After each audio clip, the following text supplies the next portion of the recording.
K-POP은 코리안 파푸열러 뮤직의 약자로 한국 문화의 일부로 한국에서 시작된 음악 장르입니다.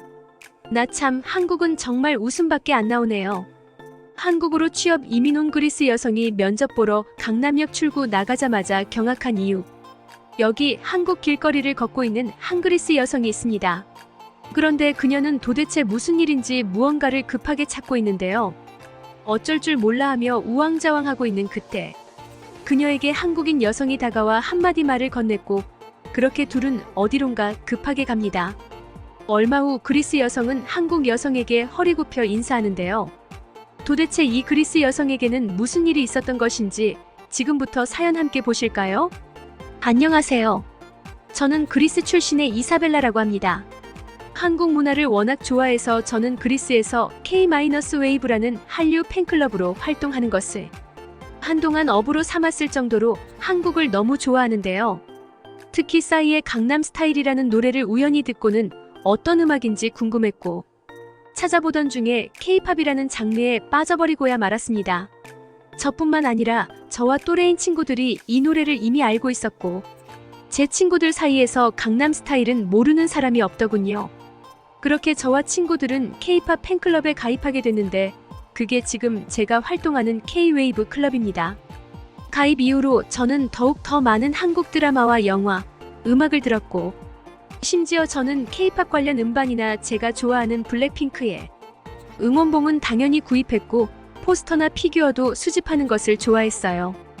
K-팝뿐만 아니라 한국 연예인들이 하는 화장 방식이나 입고 다니는 패션, 주얼리 등 모든 것들에 관심을 가지고 있었어요. 처음에는 단순 호기심에 시작했다면 지금은 한국은 제 삶의 목표가 되어버렸습니다. 블랙핑크를 주로 응원했는데 그녀들이 바르셀로나로 공연을 왔을 때 저는 결국 친구들과 함께 공연을 보러 갔는데 저는 그때 블랙핑크의 공연을 보고 연예인이 될 수 없다면 한국 방송가에서 일을 하며 그녀들을 좀 더 가까이서 지켜보고 싶다는 꿈을 가지게 됐습니다. 그렇게 저는 먼저 한국어를 공부하기 시작하면서 하나씩 차근차근 준비했어요. 그리고 최근에 한국으로 오게 됐는데 한국어가 어느 정도 가능해졌고 다음 챕터를 위해 한국에서 차근차근 준비를 하려고 한국에서 학원을 다니며 그들이 필요로 하는 것들을 공부하기 위해 일단은 한국으로 오게 됐습니다. 저는 사실 한국 연예인들이 옷은 어떻게 입는지, 메이크업은 어떤지 등과 관련하여 많은 관심이 있었기 때문에 한국 연예인들의 스타일리스트를 준비하여 취업해 최측근에서 그들과 함께 일을 하고 싶다는 꿈이 확실했습니다. 그러기 위해서 관련 자격증과 기법 공부를 하기 위해 학원을 찾던 중 한 번 일이 터지고야 말았는데요. 사실 저는 무슨 이유에서인지 정확하게 진단받아 본 적은 없지만 생리불규칙이라는 병 아닌 병을 짊어지고 지금껏 살아왔습니다. 어려서부터 그랬기 때문에 저는 생리주기를 맞출 수가 없었고 그래서 언제나 대비하기 위해서 생리대를 가방에 넣어 다녔고 만약 가방을 들고 나가지 않을 때에는 주머니에 여분의 생리대를 항상 챙겨 다녔습니다. 저의 고질병이고 가장 잘 알기 때문에 생리불규칙을 알게 된 이후에는 항상 불안해 저는 그럴 수밖에 없었습니다. 단 한 번도 생리대를 안 챙기는 날이 없었고 저희 집에는 몇 달치 생리대를 한 번에 구입해두면서 절대 떨어지지 않는 생활 필수품이었어요. 한국에 왔을 때도 마찬가지였습니다. 저는 하루도 빠짐없이 생리대를 휴대하고 다녔는데 제가 가기로 한 학원의 선생님과 첫 상담이 있는 날이었습니다. 생애 처음으로 취업 전선에 뛰어든다는 부담감 때문이었던 것인지 그날따라 저는 어찌나 정신이 없었는지 모릅니다. 오전 11시까지 도착해야 했고 저의 집과 학원까지의 거리는 약 25분 정도였습니다. 그런데 저는 그날 아침 어떻게 된 것인지 약속 시간 30분 전인 10시 30분에 일어나고야 말았습니다.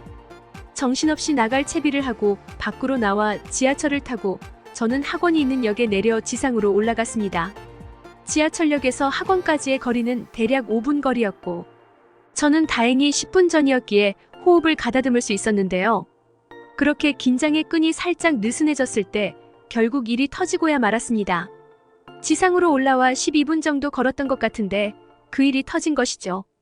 그런데 저는 그날따라 정말 왜 그랬는지 모르겠지만 생리대를 차고 있지 않았으며 가방에는 여분의 생리대마저 없더군요.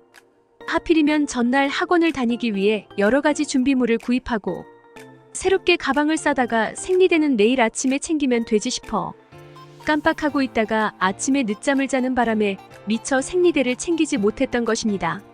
원래 같으면 생각났을 때 바로 챙기는 저이지만 이상하게 그날따라 뭐에 홀린 것인지 게을렀고 당장 해야 할 일을 내일로 미뤘어요.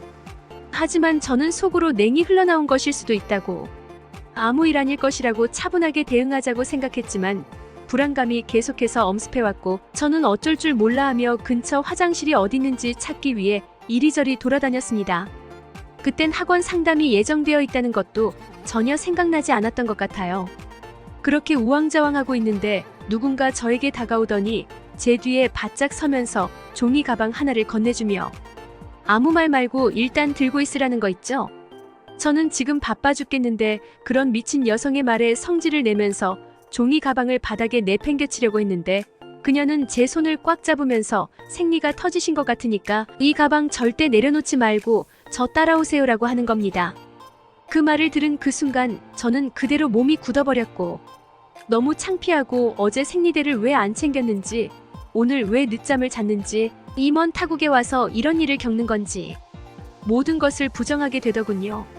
하지만 그녀는 저의 그런 마음을 아는지 모르는지 제 손을 잡고는 어디론가 향했는데 도착해보니 근처 빌딩에 있는 화장실이었습니다. 그러면서 그녀는 자신이 가지고 있던 생리대를 저에게 건네주면서 잠시만 여기서 기다리세요라고 하고는 어디론가 사라졌어요. 당연히 저는 화장실에서 피를 닦아내느라 온 정신을 쏟았습니다. 그러던 중 학원에서 연락이 왔는데 저는 급한 일 때문에 약속 시간을 지킬 수 없을 것 같다고 조금만 기다려줄 수 없냐고 물었고 학원 선생님께서는 다행히도 괜찮다고 뒤에 상담 스케줄 없으니까 천천히 오시라고 하는 거 아니겠어요? 그렇게 통화를 끝내고 한 10분쯤 지났을 때 아까 그녀는 다시 화장실로 들어오더군요. 그리고 그녀의 양손에는 옷봉투와 생리대가 들려 있었습니다. 저에게 잠시만 있으라고 말하고 근처 속옷가게와 옷가게에서 제가 갈아입을 속옷과 바지를 사온 것이었어요. 그녀는 도대체 이게 무슨 일이냐며 저에게 괜찮냐면서 저를 걱정해 주었습니다. 심지어 그녀는 저에게 사이즈가 맞을지 모르겠다면서 오히려 걱정을 하는 거 아니겠어요? 그렇게 저는 새 옷으로 갈아입고 나왔고 그녀는 그런 저를 밖에서 기다려 주었습니다. 화장실 밖으로 나가 그녀에게 너무 감사하다고 이 은혜를 어떻게 갚아야 할지 모르겠다면서 감사 인사를 전했는데 그녀는 저에게 같은 여자로서 그 상황이었다면 당신도 저와 똑같이 했을 거잖아요. 오늘 너무 고생하셨어요. 다행히 옷도 몸에 잘 맞는 것 같네요 라면서 저를 위로해 주셨어요. 저는 그녀의 말에 눈물이 날 뻔했지만 참았고 너무 고마워요. 이 은혜를 도대체 어떻게 갚아야 할지 모르겠어요. 괜찮으시다면 식사라도 대접하고 싶은데 혹시 제 연락처 드릴 테니 편하실 때 연락 주시겠어요? 바쁘실 텐데 이렇게 도와주셔서 너무 감사합니다. 정말 감사합니다. 라고 900번 감사하다고 말해도 제 이 진실된 마음이 그녀에게 전달될지 몰랐고 저는 진심으로 너무 고마웠어요. 하지만 그녀는 오히려 태연하게 괜찮다고 하는 거 있죠? 그리고 그녀는 저에게 그런데 어느 나라에서 오셨어요? 한국어 진짜 너무 잘하는 거 아니에요? 한국인이라고 해도 믿을 정도예요. 라면서 울먹이는 저를 다독이기 위해서인지 화제를 바꿔버리셨습니다. 그래서 저는 그녀에게 그리스에서 왔고 이 나라에는 왜 왔는지 어디 가는 길이었는지 짧은 시간에 많은 말을 나누었어요. 다 말하고 나니 그녀는 오히려 저를 너무 오래 붙잡고 있는 거 아니냐면서 학원 가시던 길이면 늦은 거 아니냐, 어서 가보라고 하더군요. 하지만 저는 그녀에게 어떻게든 감사 인사를 하고 싶어 연락처를 교환했고 그날 밤 우리는 다시 만나기로 했습니다. 그녀 덕분에 다행히 학원 상담을 잘할 수 있었어요. 만약 그녀가 아니었다면 저는 바닥에 주저앉아 지금까지 울고 있었을지도 모릅니다. 학원 상담 후 저는 간단하게 수업에 필요한 교재와 준비물을 구입해 집으로 돌아갔고 그날 밤 저는 아까 그 여성과 한 음식점에서 만났어요. 그땐 조금 진정이 됐는지 그녀와 즐거운 저녁 식사를 하면서 많은 이야기를 나눴습니다. 대화의 가장 첫 주제는 역시나 아까 그 상황이었죠. 도대체 어떻게 알았으며 저를 어떻게 도와줄 생각을 했는지 물었어요.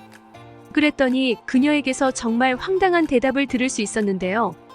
제가 아니더라도 누구나 이사벨라와 같은 상황에 놓인 사람을 봤다면 도와줬을 거예요. 아마도 한국인뿐만 아니라 전 세계 누구라도 같은 행동을 하지 않았을까요? 저는 제가 이사벨라 당신의 생명을 구해준 것도 아니고 대단한 도움을 준 건 아니라고 생각해요. 그래서 이렇게 밥을 얻어먹는 것도 사실 좀 민망하고요. 세상 사람 누구든지 같은 행동을 했을 테니까요 라고 말이죠. 그녀가 저를 도와준 행동은 그저 인간으로서 해야 할 일을 했을 뿐이라고 말했지만 사실은 그렇지 않습니다.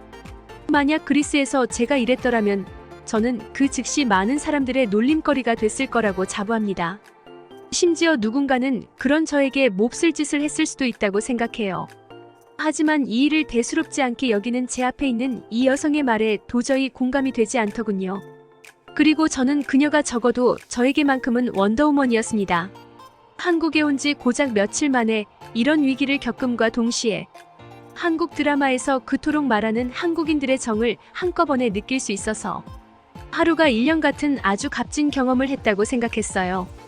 뿐만 아니라 이 일을 겪고 나니 앞으로 저의 한국 생활이 얼마나 탄탄대로일지 설레었습니다. 하지만 학원을 다니면서 많은 한국인들을 만날 수 있었는데 하루는 아주 황당한 경험이 있었어요. 학원을 가던 중 20대로 보이는 한국 남자가 저에게 다가왔습니다.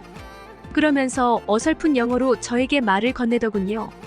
한국어를 할 수 있다고 하니 놀라면서 혹시 도움을 좀 청하고 싶다고 자신 없게 말을 걸어왔습니다. 그는 저에게 혹시 오늘 취업 면접이 있어서 정장을 입었는데 이 넥타이를 멜 줄 몰라서 그러는데 혹시 넥타이 매는 법 아시나요?